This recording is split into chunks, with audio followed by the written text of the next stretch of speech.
आजची भीमा कोरेगावची जी हिअरिंग होती ती झाली। ती हिअरिंग याच्यासाठी होती की आम्ही एक अर्ज दिला होता की महाराष्ट्राचे माजी मुख्यमंत्री शरद पवार यांनी उद्धव ठाकरे मुख्यमंत्री असताना त्यांना एक पत्र दिलं होतं आणि त्या पत्राची असणारी माहिती ही सकाळ मध्ये आली होती। त्याची कटिंगही आम्ही जोडून दिली होती आणि त्याच्यामुळे बोलवायचं की न बोलवायचं हा असणारा विषय होता। आज असं ठरलंय की कमिशन पुढे सगळ्याच बाजू आल्या पाहिजेत आणि म्हणून आम्ही असणारा प्रोडक्शन ऑफ डॉक्युमेंट सीपीसीचा अंडर प्रोव्हिजन जे आहे त्याच्या खाली असणारं ॲप्लिकेशन करणार आहोत आणि शरद पवारांना असणारं कमिशनचं एक पत्र जाईल की त्यांच्याकडे ते जर डॉक्युमेंट असेल तर त्यांनी ते प्रोड्यूस करावं। तारीखसुद्धा कमिशनच त्यांना देईल आणि आम्ही असणारं अपेक्षा बाळगतोय की कमिशन समोर हे पत्र आल्यानंतर सगळ्याच बाजू कमिशन पुढे असतील आणि मग कमिशनला स्वतःचं रेकमेंडेशन करणं हे सोपं जाईल असं मी त्या ठिकाणी मानतोय। त्याच्यामुळे आमची जी बाजू होती की शरद पवारांचं पत्र जे आहे ते रेकॉर्डवरती आणलं पाहिजे, त्यांचं म्हणणं सुद्धा त्याच्यावरती ऐकून घेतलं पाहिजे। ते असणारं कोर्टाने आज म्हणजे कमिशननी ग्राह्य धरलं आणि त्या पद्धतीने कारवाई आता होणार।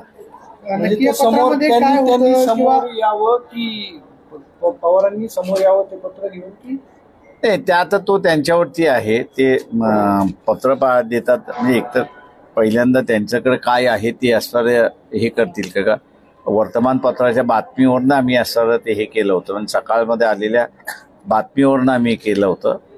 आता पत्र आहे तर ते प्रोड्यूस करतील।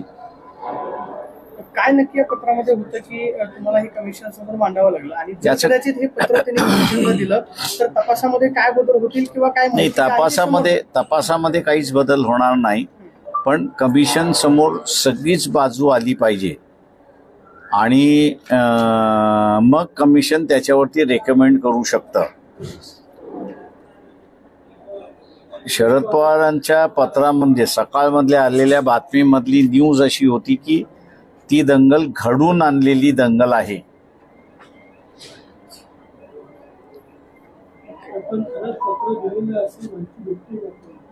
त्यांच्या न्यूजमध्ये जे आहे ते पत्र त्यांनी मुख्यमंत्री उद्धव ठाकरे यांना दिले असं त्याच्यामध्ये त्यांनी उल्लेख केलेला आहे। ते साधारणतः पुढची तारीख कधी असेल किंवा कमिशन 30 तारखेचं आज मला तो आज उद्या 1-2 दिवसामध्ये जाईल त्यांना। आणि त्या कमिशनच्या पत्रामध्ये शरद पवारांनी जे पत्र उद्धव ठाकरेंना दिलं होतं ते त्याची कॉपी प्रोड्यूस करायला सांगणार आहेत ते। सर एक महत्त्वाचा प्रश्न आहे, जम्मू काश्मीरच्या खोऱ्यामध्ये जो दहशतवादी हल्ला झाला त्या दहशतवादी हल्ल्यामध्ये पुण्यातले 2 पर्यटक अत्यंत दुःखद घटना आहे। माहिती आम्ही घेतोय, संध्याकाळी मी त्याच्यावरती स्टेटमेंट करणार आहे। पण अशा पद्धतीने थँक्यू चला संध्याकाळी करणार है। हाँ हाँ आज जो है कमीशन के सामने सुनवाई हुई। सुनवाई का एक मुद्दा था कि सकाळ न्यूज़पेपर जो है उसमें एक खबर आई थी कि शरद पवार ने उस वक्त के जो मुख्यमंत्री है उद्धव ठाकरे इनको एक लेटर लिखा था और एसआईटी मार्फत इसकी जांच करने की मांग उन्होंने की थी और उसमें ऐसा भी न्यूज़ में सजेशन है कि ये किन लोगों ने किया है ऐसे जानकारी उनके पास है। तो कमीशन को हमने कहा कि सब तथ्य कमीशन के पास आने चाहिए। अभी तक ये लेटर का जिक्र नहीं हुआ है, इसलिए कमीशन ने शरद पवार जी को समन्स भेजना चाहिए, प्रोडक्शन का समन्स भेजना चाहिए और वो लेटर जो है उनके पास से मांगना चाहिए, ऐसी मांग हम लोग ने की है। कमीशन ने इसको मांग लिया है।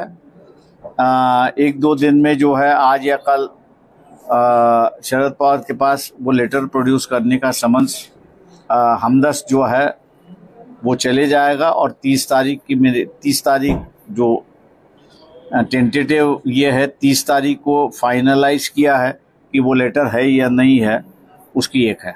संध्याकाळी तुम्ही कुठे या संदर्भात बोलणार आहात? हल्ल्याच्या संदर्भात पुण्यातच बोलणार आहे मी कळवतो आपल्याला लोकेशन। आणि त्याच वेळेस पार्थिव पण येणार आहे त्यांची 6 वाजता दोघांची पण। थँक्यू।